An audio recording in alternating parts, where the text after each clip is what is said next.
Você está meditando errado. E eu sei disso, porque você provavelmente sente algo estranho depois de cada sessão. Uma inquietação que não deveria estar lá. Uma sensação de que algo importante foi ignorado. Eu sei como você se sente. Você segue todos os protocolos, 10 minutos de manhã, aplicativos de meditação guiada, técnicas de respiração cientificamente comprovadas, Andrew Huberman na playlist, Sam Harris sussurrando no seu ouvido. E mesmo assim, algo está faltando. Mas o que eu vou te revelar agora vai soar como heresia para todo guru do autocuidado moderno. Carl Jung, o homem que mapeou o inconsciente humano, descobriu há quase 100 anos que a meditação pode ser uma fuga. Uma fuga sofisticada, mas ainda assim, uma fuga. E antes que você pense que estou atacando a neurociência, deixa eu te contar uma história que vai mudar completamente como você vê essa prática ancestral. Zurique, 1913. Jung acaba de romper definitivamente com Freud. Ele está passando por uma crise existencial devastadora, pesadelos apocalípticos, visões perturbadoras. O homem que ajudou a definir a psicologia moderna está literalmente enlouquecendo. E sabe o que ele fez? Ele não meditou para se acalmar. Ele não respirou fundo para regular o sistema nervoso. Ele fez o oposto. Ele mergulhou direto no caos. Jung começou um experimento radical que ele chamou de confronto com o inconsciente. Em vez de meditar para encontrar paz, ele meditou para encontrar guerra, guerra interna, diálogo com partes de si mesmo que ele nem sabia que existiam. Agora, pause por um segundo.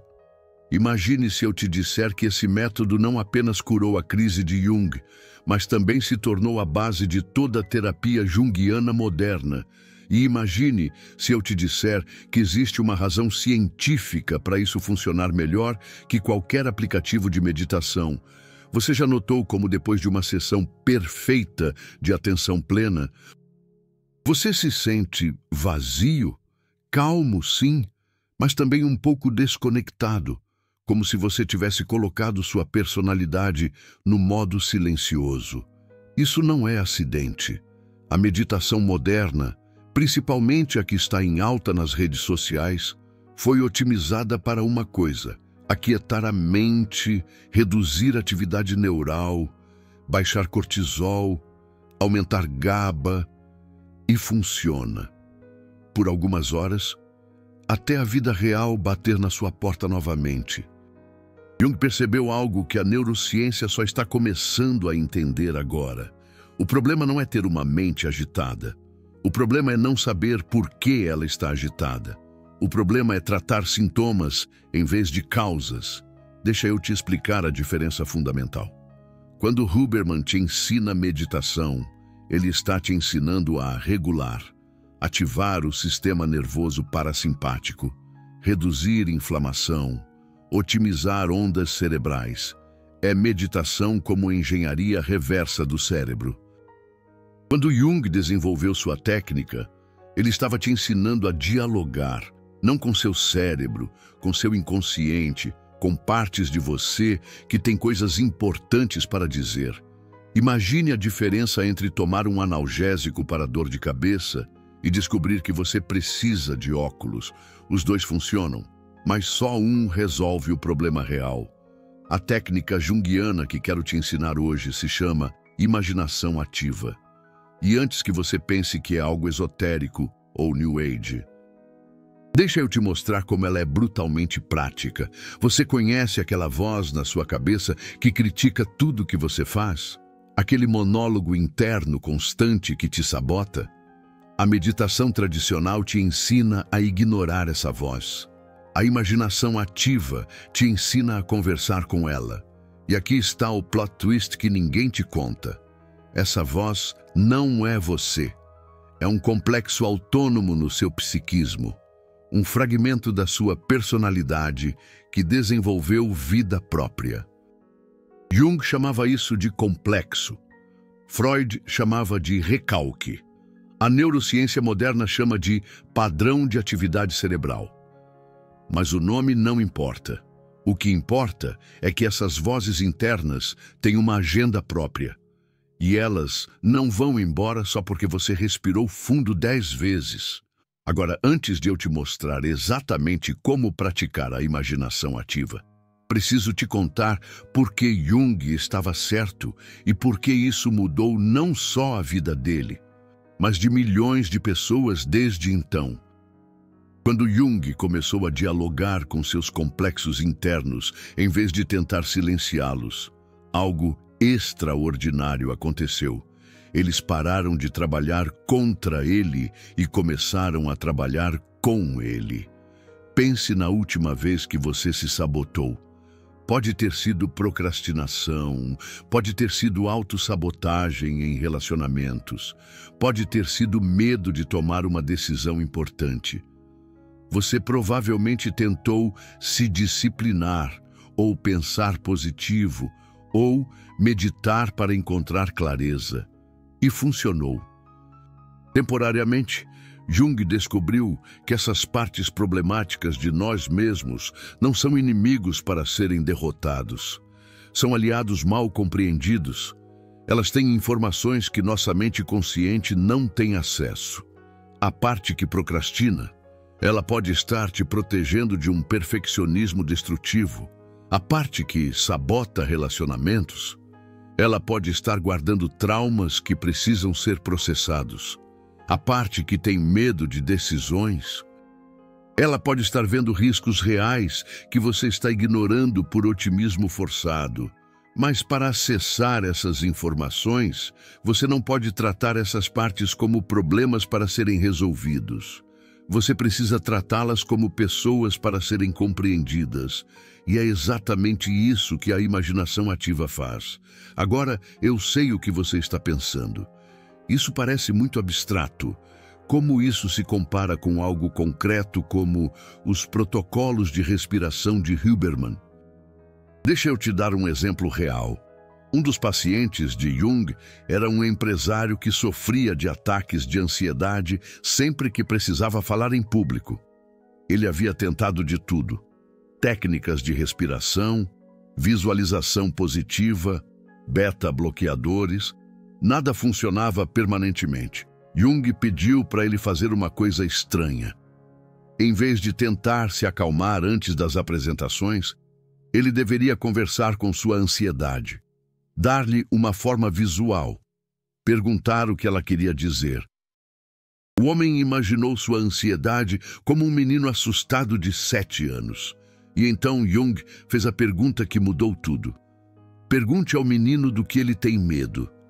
A resposta foi surpreendente. O menino não tinha medo de falar mal. Ele tinha medo de falar bem demais, de se destacar, de chamar atenção, de ser diferente do pai, que sempre foi uma pessoa simples e humilde. Em uma única sessão de imaginação ativa, aquele homem descobriu que sua ansiedade não era um defeito neural. Era um conflito de lealdade familiar inconsciente. Nenhuma técnica de respiração poderia resolver isso. Mas uma conversa honesta com uma parte de si mesmo resolveu em semanas, e essa é a diferença fundamental entre a abordagem moderna e a abordagem junguiana. A meditação moderna te trata como uma máquina que precisa de manutenção. A imaginação ativa te trata como um ecossistema que precisa de diálogo interno. A meditação moderna te ensina a controlar. A imaginação ativa te ensina a compreender. A meditação moderna promete paz. A imaginação ativa promete completude. Mas aqui está o que ninguém te fala sobre os métodos junguianos. Eles não são mais difíceis que a meditação tradicional. Na verdade, para muitas pessoas, são mais naturais, porque no fundo, você já conversa com vozes internas o tempo todo. Jung só sistematizou o processo e o tornou terapêutico em vez de neurótico. A diferença é que agora, em vez dessas conversas acontecerem de forma caótica e autodestrutiva, Elas vão acontecer de forma estruturada e transformadora. Pensa em quantas vezes por dia você se pega em diálogos internos. Eu deveria ter falado diferente. Por que eu sempre faço isso? Será que eles gostaram de mim? Todos esses são diálogos com a sombra, com partes fragmentadas da sua personalidade. Jung percebeu que se você vai conversar com elas mesmo, melhor fazer isso de propósito. E aqui está o segredo que diferencia amadores de mestres na imaginação ativa. Não se trata de fantasiar ou de criar personagens imaginários. Se trata de dar forma visual para padrões psicológicos que já existem em você, aquela voz crítica. Ela tem uma aparência, um tom, uma idade provável, uma história, aquela parte ansiosa. Ela vive em um lugar específico do seu corpo, tem uma textura, uma temperatura. Aquela parte corajosa que raramente aparece, ela está lá, esperando para ser reconhecida e fortalecida. Jung descobriu que quando você dá forma concreta para esses aspectos abstratos de si mesmo, algo mágico acontece. Eles param de ser forças misteriosas que te controlam e se tornam colaboradores que você pode compreender. Mas tem uma pegadinha, e essa pegadinha é o que separa a imaginação ativa de todas essas técnicas modernas de visualização. Jung insistia que você não deve controlar o que aparece nessas conversas internas. Você deve se surpreender. Se você já sabe o que sua ansiedade vai te dizer, você não está fazendo imaginação ativa. Você está fazendo terapia cognitiva disfarçada. Se você consegue prever como a conversa vai terminar, você ainda está no controle. E o controle é exatamente o que precisa ser suspensão para que o inconsciente se manifeste. Isso é aterrorizante para a mente moderna. Nós fomos treinados para estar sempre no controle, para ter metas claras, para otimizar resultados.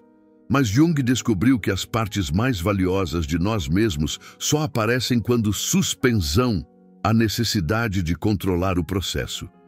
E aqui está porque isso funciona melhor que qualquer aplicativo de meditação.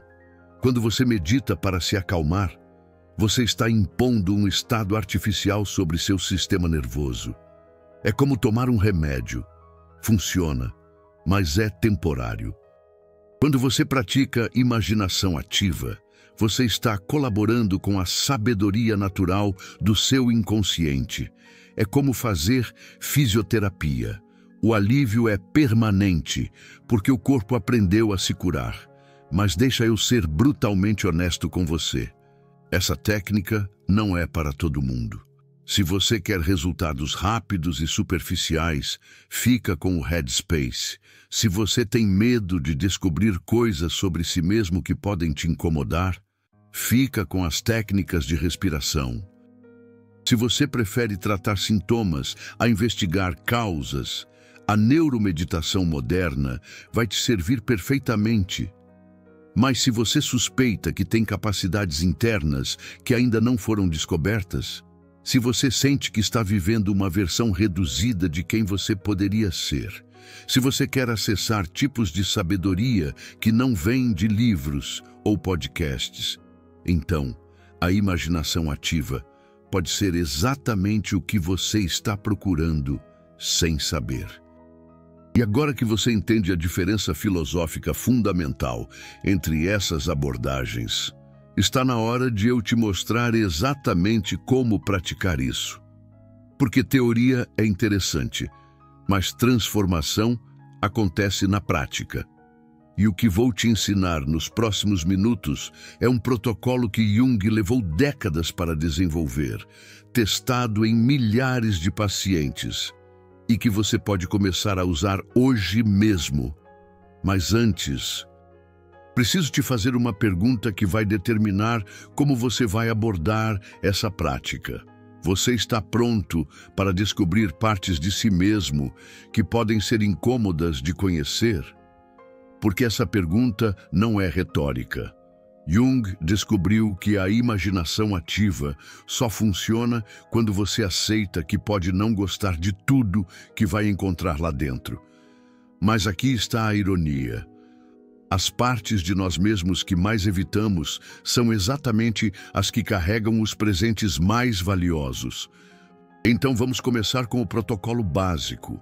E eu vou te ensinar da mesma forma que Jung ensinava seus pacientes há 100 anos. Sem apps, sem timer, sem música ambiente. Primeira regra da imaginação ativa: escolha um problema real. Não algo abstrato como quero ser mais feliz. Algo específico que te incomoda regularmente. Pode ser procrastinação, pode ser raiva, pode ser insegurança em relacionamentos, pode ser medo de tomar decisões importantes. A única exigência é que seja algo que te afeta na vida real, porque complexos psicológicos só se manifestam quando há energia emocional real envolvida. Segunda regra: encontre um lugar onde você possa ficar sozinho por pelo menos 30 minutos sem interrupções. Jung fazia isso no seu escritório em Zurique. Você pode fazer na sua sala, no quarto, até no carro estacionado. O importante é que seja um espaço onde você se sinta seguro para parecer maluco. Porque você vai conversar em voz alta com partes de si mesmo. Terceira regra, e essa é crucial: suspenda o julgamento. Tudo que aparecer na sua imaginação é válido. Por mais estranho, infantil ou inesperado que seja, Jung descobriu que o inconsciente fala através de símbolos, não de conceitos racionais. Se sua ansiedade aparece como um monstro roxo de 3 cabeças, não tente corrigir isso para algo mais sensato. Agora, o protocolo passo a passo. Sente-se confortavelmente, feche os olhos, mas não entre em modo meditativo tradicional. Mantenha uma consciência alerta, como se você estivesse prestes a ter uma conversa importante. Traga o problema específico para a mente. Não analise, apenas sinta onde ele mora no seu corpo. Procrastinação, por exemplo, pode aparecer como um peso no estômago. Raiva pode ser calor no peito. Insegurança pode ser um aperto na garganta. Agora vem a parte que separa isso de qualquer coisa que você já fez antes. Pergunte para essa sensação: como você quer aparecer para mim? E então espere, sem forçar, sem inventar. Apenas observe que imagem surge naturalmente. Pode ser uma pessoa, pode ser um animal, pode ser um objeto, pode ser algo completamente abstrato. Um dos pacientes de Jung via sua depressão como um poço profundo e escuro. Outro via sua raiva como um leão ferido.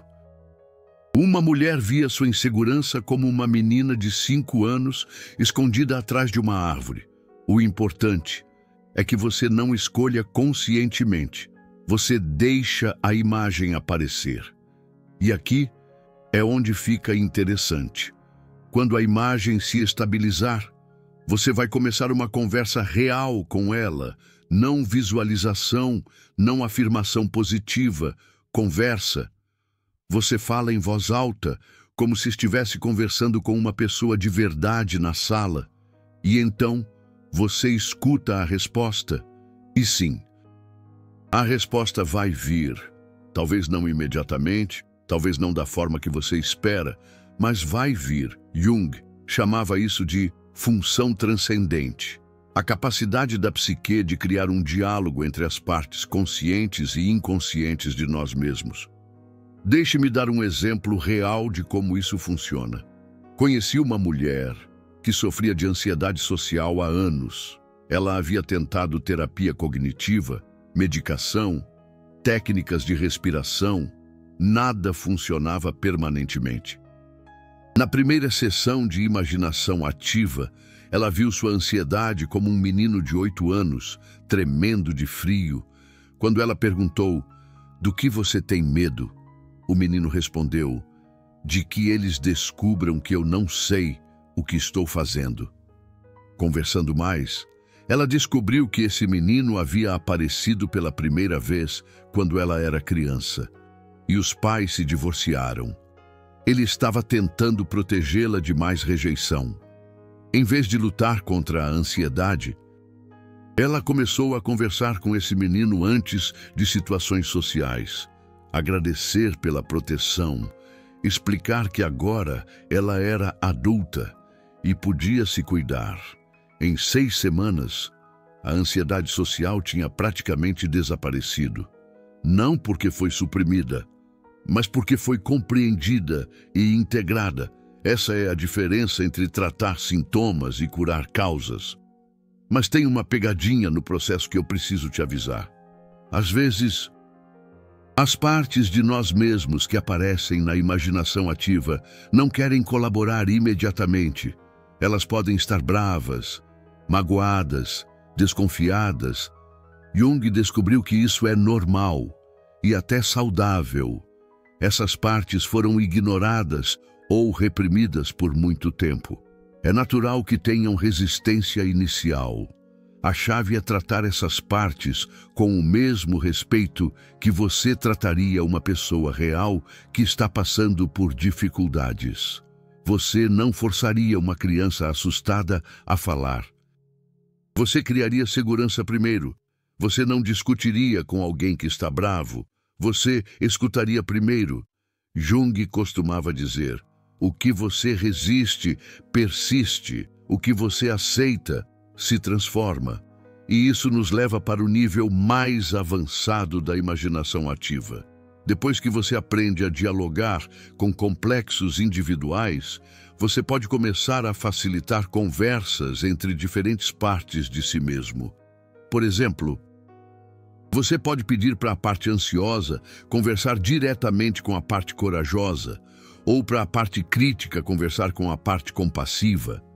Jung descobriu que quando partes fragmentadas de nós mesmos começam a se comunicar entre si, algo extraordinário acontece. Elas param de trabalhar em conflito e começam a trabalhar em sinergia. E aqui está um insight que pode mudar completamente como você vê problemas psicológicos. A maioria dos nossos sofrimentos não vem de ter emoções ruins. Vem de ter partes de nós mesmos que não se comunicam. A parte que quer segurança brigando com a parte que quer crescimento. A parte que quer agradar brigando com a parte que quer autenticidade. A parte que quer controle brigando com a parte que quer espontaneidade.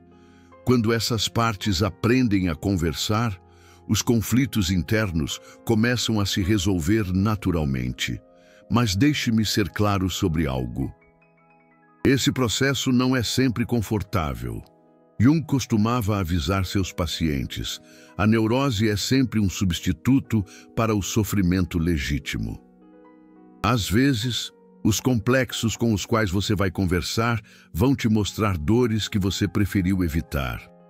Traumas não processados, sonhos abandonados, partes de você que foram sacrificadas para agradar outras pessoas.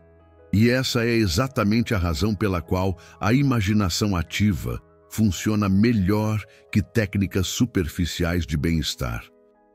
Ela não promete que você vai se sentir melhor rapidamente. Ela promete que você vai se sentir mais completo permanentemente. E completude inclui dor, inclui raiva, inclui tristeza, inclui todas as emoções que nossa cultura tenta medicar ou meditar para longe, mas também inclui capacidades que você nem sabia que tinha. Deixe-me te contar uma história que vai ilustrar isso perfeitamente. Jung tratou um artista que havia perdido completamente a inspiração. Ele não conseguia criar nada há 2 anos. Estava considerando abandonar a arte. Na imaginação ativa, esse homem encontrou uma figura que se apresentou como o crítico. Era um homem idoso, severo, vestido de preto. O crítico disse: tudo o que você cria é medíocre. Você não tem talento real. Deveria fazer algo mais útil com a vida. O primeiro instinto do artista foi discutir, provar que o crítico estava errado. mas Jung o ensinou a fazer algo diferente. Pergunte ao crítico quando ele apareceu na sua vida. A resposta foi surpreendente. O crítico tinha a voz do professor de arte da escola secundária, que havia humilhado o artista publicamente aos 15 anos. Mas aqui está o que é fascinante. Quando o artista conversou mais profundamente com essa figura, descobriu algo inesperado. Por baixo da crítica destrutiva, havia um perfeccionista que genuinamente se importava com a qualidade da arte, que não queria que o artista se conformasse com mediocridade. Através de várias sessões de imaginação ativa, o crítico se transformou em um colaborador interno. Em vez de paralisar o processo criativo, ele começou a refiná-lo. O artista voltou a criar, mas agora sua arte tinha uma profundidade que não existia antes, porque ele havia integrado uma parte de si mesmo que antes só causava sofrimento. E esse é o poder transformador da imaginação ativa. Ela não elimina partes problemáticas de nós mesmos, ela as transforma em aliados. Mas tem um aspecto dessa prática que Jung considerava mais importante que todos os outros. A imaginação ativa te conecta com o que ele chamava de função transcendente, a capacidade natural da psique de se curar e se desenvolver. Toda vez que você facilita uma conversa interna genuína, você está fortalecendo essa capacidade. É como exercitar um músculo.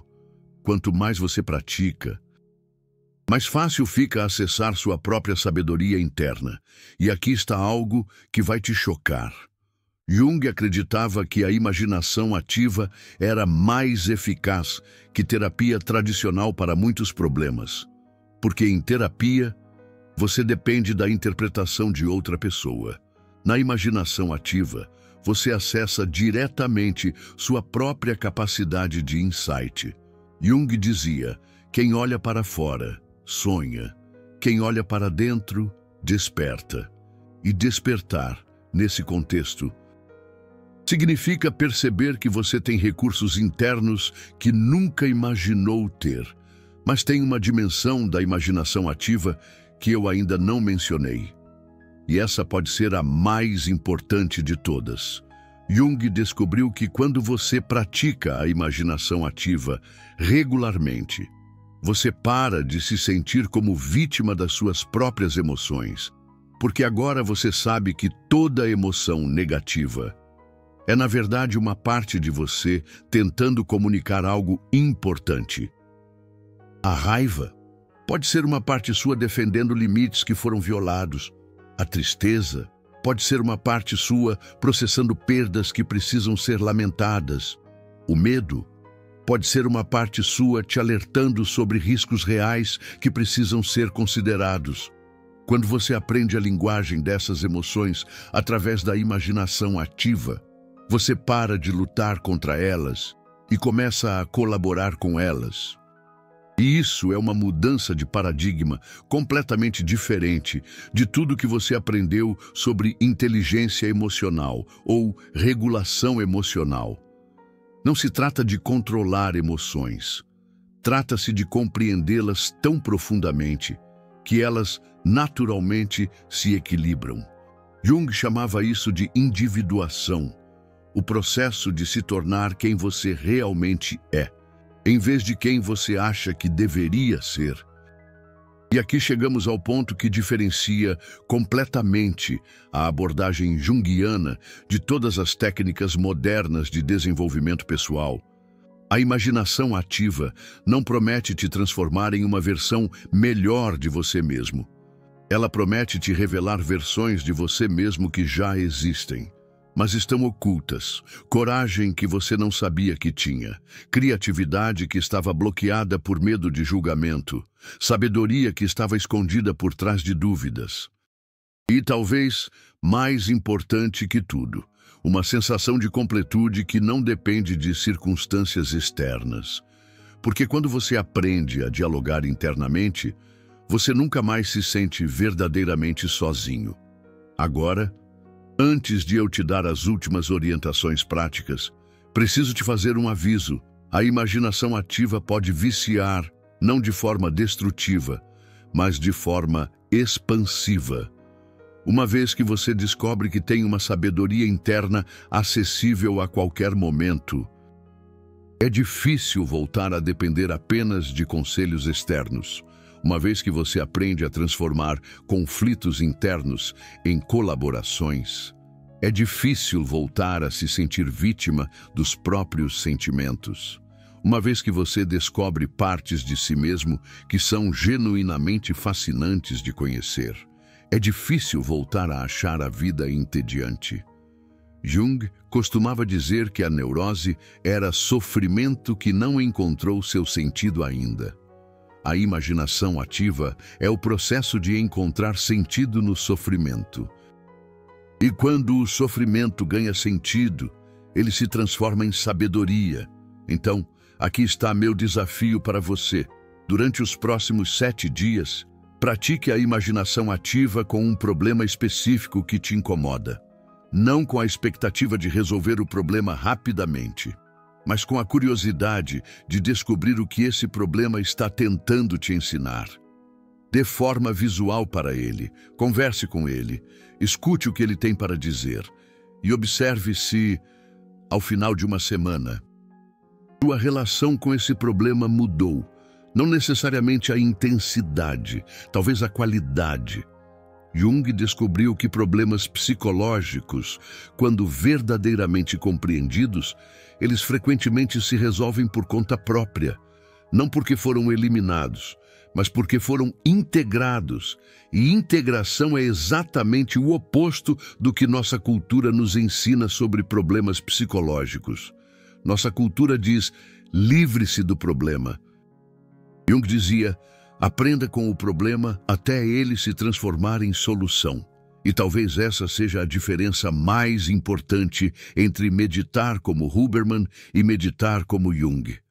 Huberman te ensina a otimizar o que você já é.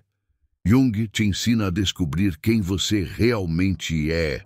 As duas abordagens têm valor, mas apenas uma delas te conecta com capacidades que você nem sabia que existiam em você. E no final das contas, talvez essa seja a única pergunta que realmente importa. Você quer passar a vida gerenciando sintomas ou descobrindo possibilidades? A escolha é sua. Sempre foi. Jung apenas te deu uma ferramenta para escolher com mais consciência. E essa ferramenta está disponível agora, sem aplicativos, sem protocolos complexos, sem dependência de gurus externos, apenas você, conversando consigo mesmo, da forma como sempre deveria ter sido. Talvez a meditação verdadeira nunca tenha sido sobre silenciar a mente. Talvez sempre tenha sido sobre ensinar diferentes partes da mente a conversarem umas com as outras. E talvez, só talvez, quando essa conversa finalmente começar, você descubra que nunca precisou ser consertado. Você só precisava ser compreendido por você mesmo, finalmente.